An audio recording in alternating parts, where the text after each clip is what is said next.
The Commanders' future hinges on a mix of proven talent and promising youth. That and more right now on today's episode of Locked On Commanders.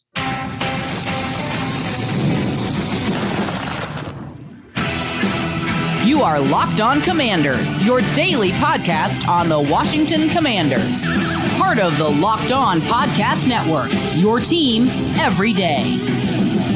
And welcome inside today's episode of Locked On Commanders. I am your host, David Harrison, here with you every Monday through Friday. Your friend, your eyes, your ears on the ground, covering the Washington Commanders, doing it for WUSA9.com, your local CBS affiliate, and also for Sports Illustrated's CommanderGameDay.com. I want to thank you for coming through today for this episode. Every dayers, those of you who come through for every episode, I want to give you a special thank you yet again for coming through every single day. And everybody out there, if you're not already subscribed for free on YouTube or wherever you're listening to today's episode, please take the time to do so right now. If you're new to the show, thank you for finding us. I hope you like it. I hope you enjoy it. I hope you come back, because Locked On Commanders is a daily podcast covering the Washington Commanders, part of the Locked On Podcast Network, your team every day. And today's episode is brought to you by FanDuel. Right now, new customers can get $200 in bonus bets when your first $5 bet wins. On today's episode, we are diving back into the mailbag for a couple of questions, asking about two early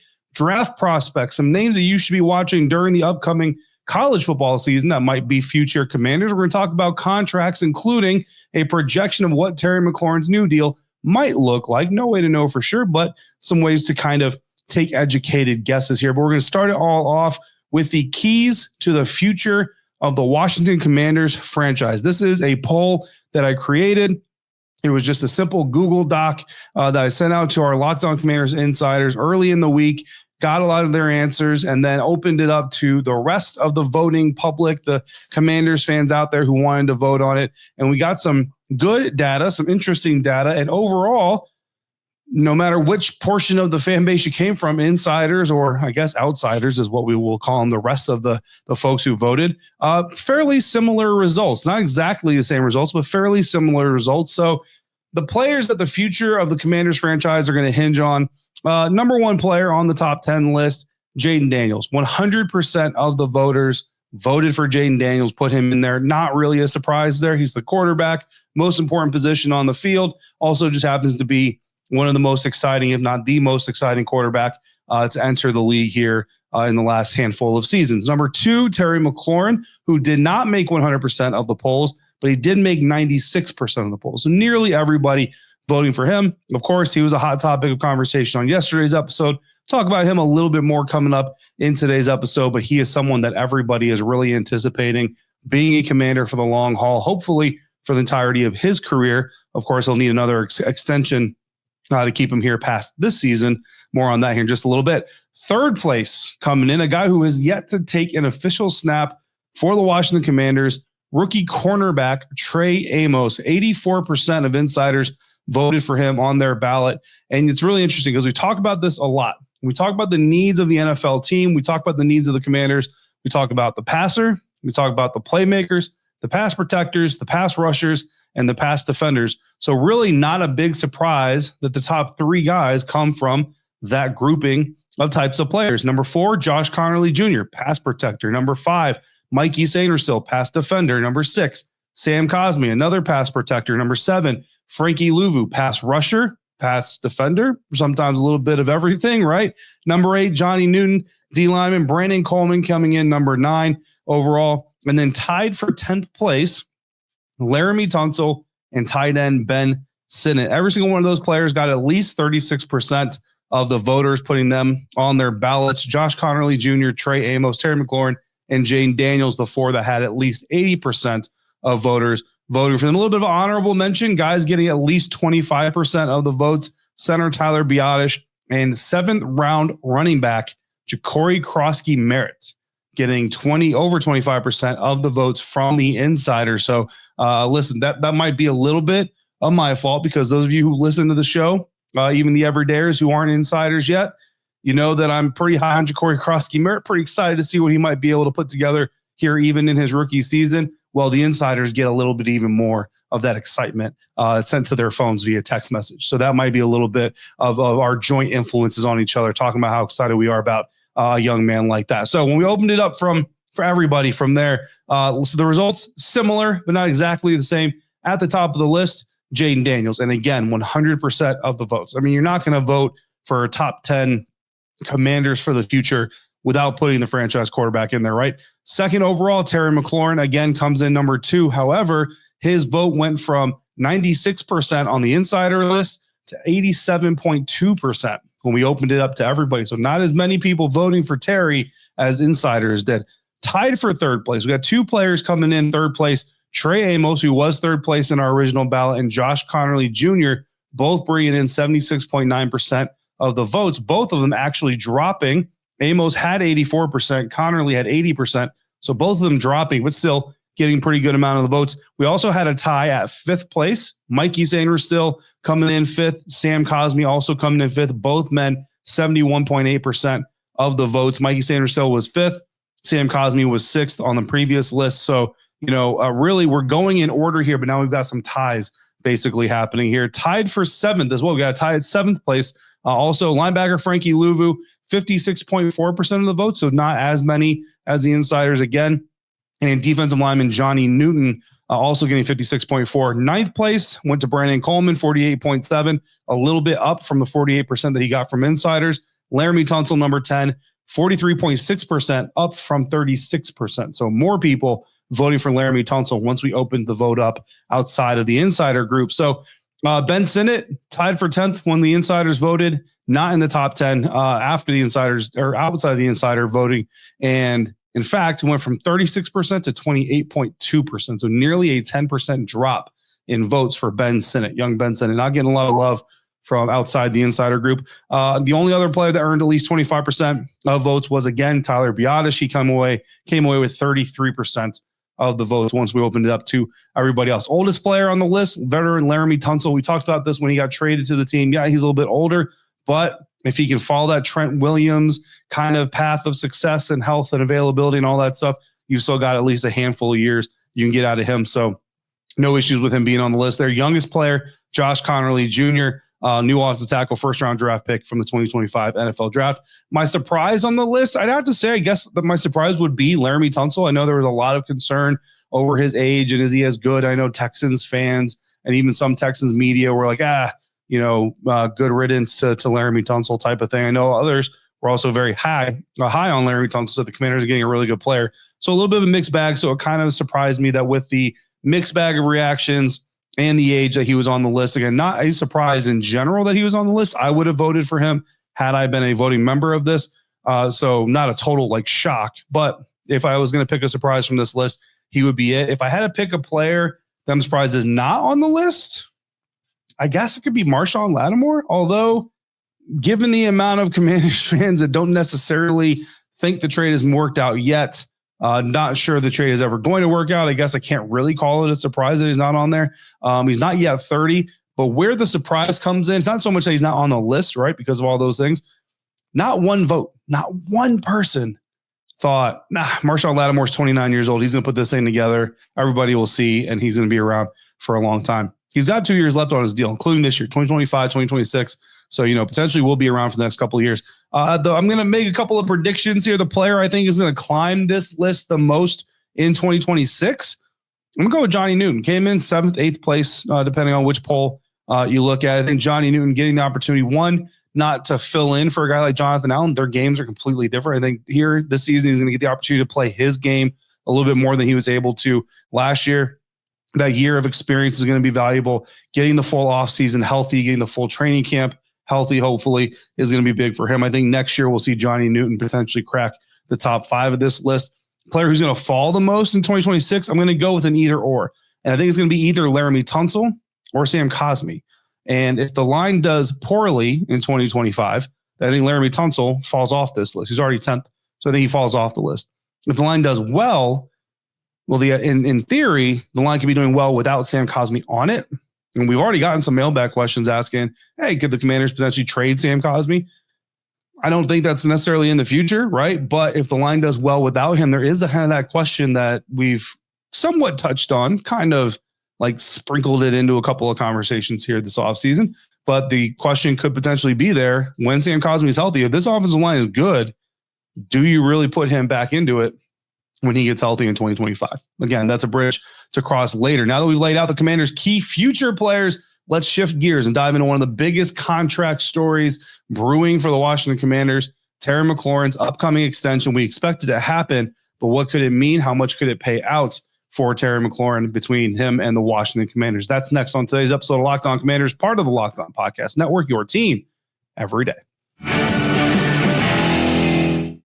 And today's episode of Locked On Commanders is brought to you by FanDuel. The NBA playoffs are in full swing, delivering highlight-worthy performances, game-changing moments every night. And unless you're a Knicks fan, you're very excited about them. Just like we're breaking down the Commanders' top players who are going to shape the future, basketball fans are tracking players making the biggest impacts right now. Knowing who's heating up and who's dominating can be the key to making smarter bets. And FanDuel makes it easy for you to stay in the game, both before tip-off and live. Whether you're looking at player props, performance trends, or same-game parlays, FanDuel gives you more ways than ever to play smart and win big. Imagine combining live prop bets mid-game, adjusting as the action unfolds, kind of like how you'd watch a player like Terry McLaurin or a promising rookie to see how they're performing under pressure. And here's something really exciting. If you're new to FanDuel, this is the perfect time to jump in. Head over to FanDuel.com, place your first $5 bet. If it wins, you'll get $200 in bonus bets. That bonus can add a whole new level of excitement to the game, whether it's basketball, football, or whatever sport you love. So make every moment more with FanDuel, official sports betting partner of the NBA.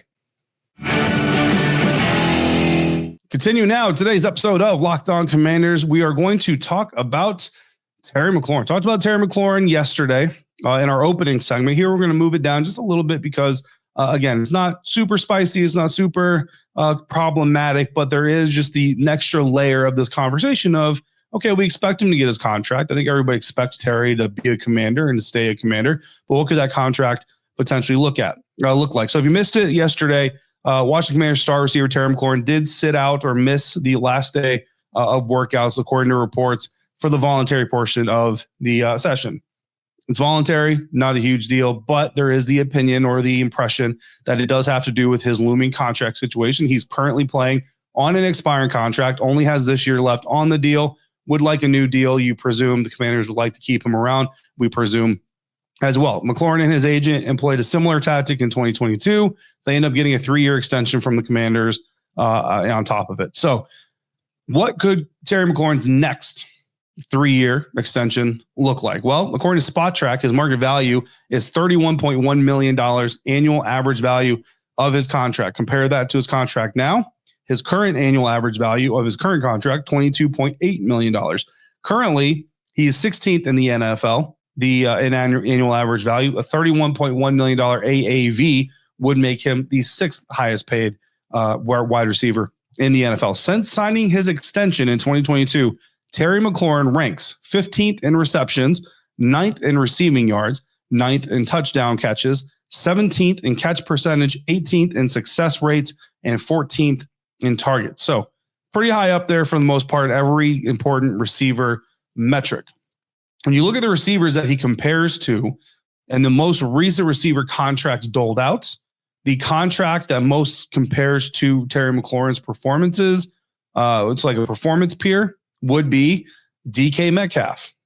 His deal pays him $33 million a year annual average value. So if you're going to be Terry McLaurin's agent, I think you're kind of like, you got to kind of take a little bit of like a realtors, real estate agents approach this thing. You got to look at the comps. You got to find the comps in the neighborhood. Who's in the neighborhood of Terry McLaurin as an NFL wide receiver?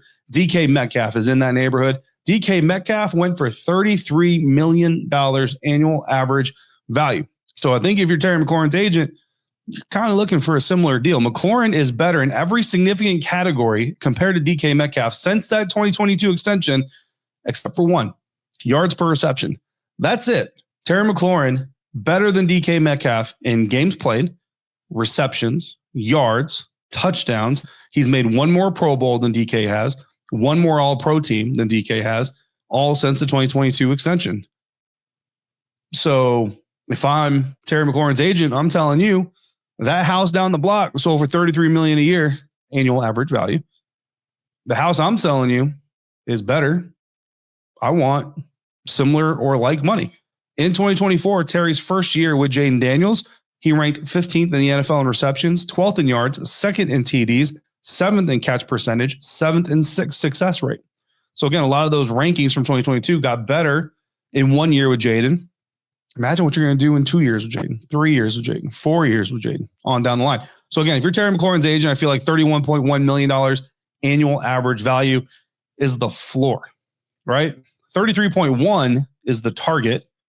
And I think you'll take 32.1 million annual average value, which of course just makes it, just so happens, $0.1 million per year annual average value more than AJ Brown of the Philadelphia Eagles. That's top 5 receiver money. If it's a 3-year extension, then you're looking somewhere around the ballparks of $96.3 million in new money, about $44 million of it guaranteed at signing. It's hard to project the guarantees and the numbers because every contract is a little bit different, but that's kind of just a ballpark range for what that new contract could look like for Terry McLaurin. Because again, I don't expect a holdout. I don't expect this to become super dramatic. I do expect Terry to get a new deal sooner rather than later. That's potentially what it could look like just looking at the comps and looking at the production. Dipping back into the mailbag here for this segment, listener question from Hamadou, who came through and said, I have a question about free agent signings. Looks like being a free agent signing doesn't guarantee a spot on the 53-man roster. What happens with that contract the player signed? How much of the money do they get?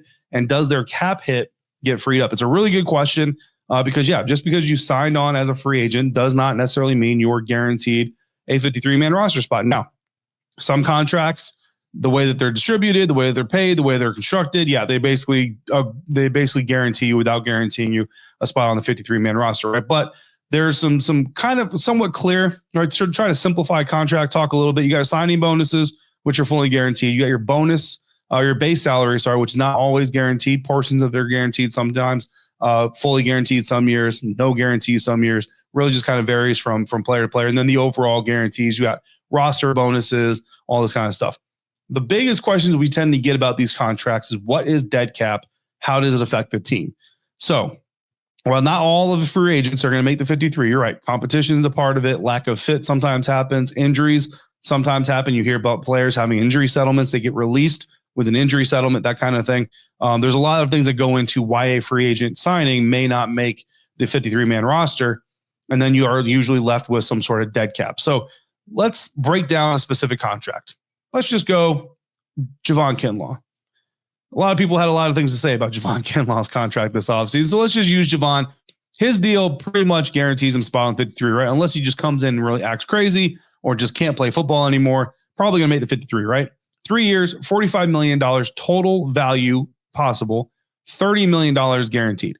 So the Washington Commanders, when you look at that contract, the Washington Commanders have to account for all $45 million of the potential contract value against their salary cap over the life of that deal while he's on the team. As long as Javon Kinlaw is on the team, all $45 million of that money has to be accounted for, whether we think he's going to get it or not.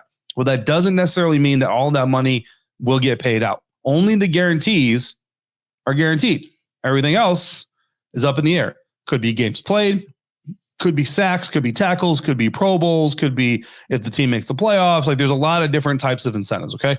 At the end of the year, any of the non-guaranteed money for that year specifically that did not get earned in those incentives goes back to the cap pool for the next season. Since it is a new deal, if the Commanders were to say release Javon Kinlaw this year, then the full brunt of the $30 million guaranteed would become dead cap, but not the $45 million, the $30 million.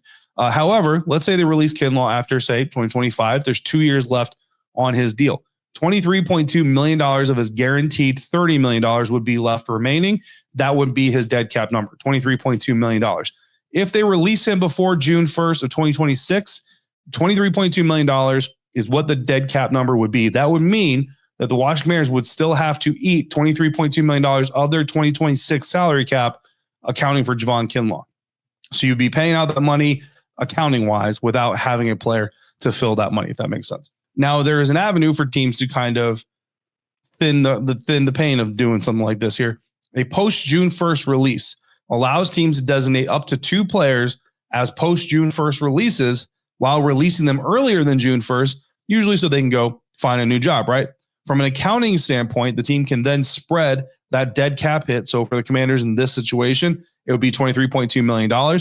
They can spread that dead cap number between the current year, which would be 2026, and the next year, which would be 2027. So in theory, if they split it down the middle, Washington would only have to eat, say, $11.6 million in dead cap in 2026, and then another $11.6 million in 2027 versus the whole 23.2 in 2026. Of course, they could also just wait and release him after June 1st instead of designate him as a post-June 1st release and have the same impact on their salary cap. In 2026, Javon Kinlaw is scheduled to account for $16.2 million of the salary cap spending. So if they release him as a post-June 1st release and they take the $11.6 million split, then they would actually gain about $4.6 million in cap space. And I say about because the team always has to account for its top 51 contracts. So when you release Kinlaw, he comes off the top 51, but whoever was 52 now becomes 51 and say their contract is worth $200K. It's not 4.6, it's 4.4 that they would actually say, right? This is why when people lost their minds over the Javon Kinlaw contract, I try to tell those of you who heard those episodes, everydayers, you're going to remember this. It's not anywhere near as bad a contract as the national media would try to make it sound. Literally, if it doesn't work out in 2025, the Washington Commanders can get rid of Javon Kinlaw and actually save about $4.5 million in the process. So awesome question from Hamadou. Hopefully that helped explain it a little bit. That's the kind of stuff we love diving into. If you've got questions about contracts, cap space, draft picks, roster moves, anything you're curious about as a supporter of the Washington Commanders, hit me up on my phone. Become a Locked On Commanders insider. Go to joinsubtext.com/LockedOnCommanders and send me your question. With Terry McLaurin's contract taking shape, it's time to look even further ahead. Let's jump into some way too early 2026 draft prospects who can impact the Commanders down the line. Who should be the college players you watch this season? That's next on today's episode of Locked On Commanders, part of the Locked On Podcast Network, your team every day.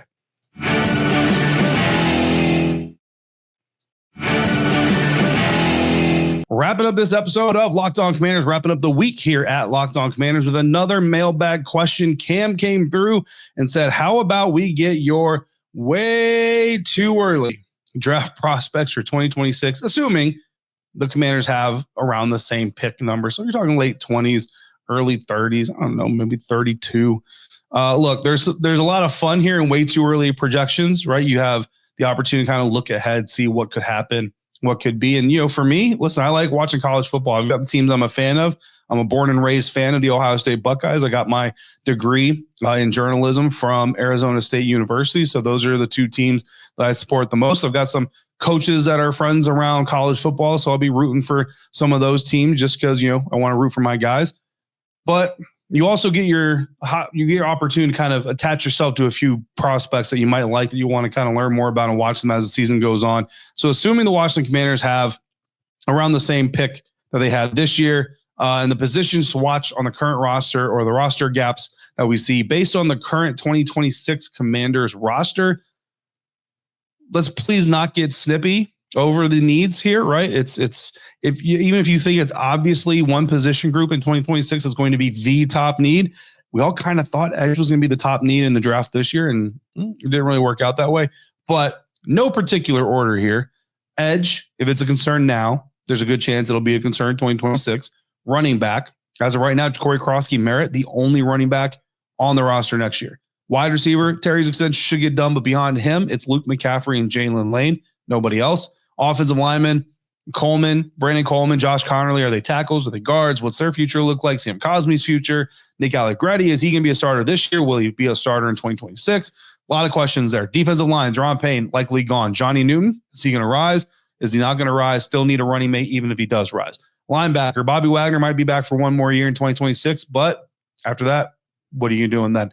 One name for each position group to watch in college football this year. Edge rusher, Tyreek Sapp out of Florida, had a breakout year in 2024. Really solid run stopper. That's going to be a big thing for the Washington Commanders this year. Tackle for loss machine with a solid pass rushing ability. Running back position, Nicholas Singleton out of Penn State. Shout out to our guy, Lake Lewis Jr., Penn Stater, proud Penn Stater.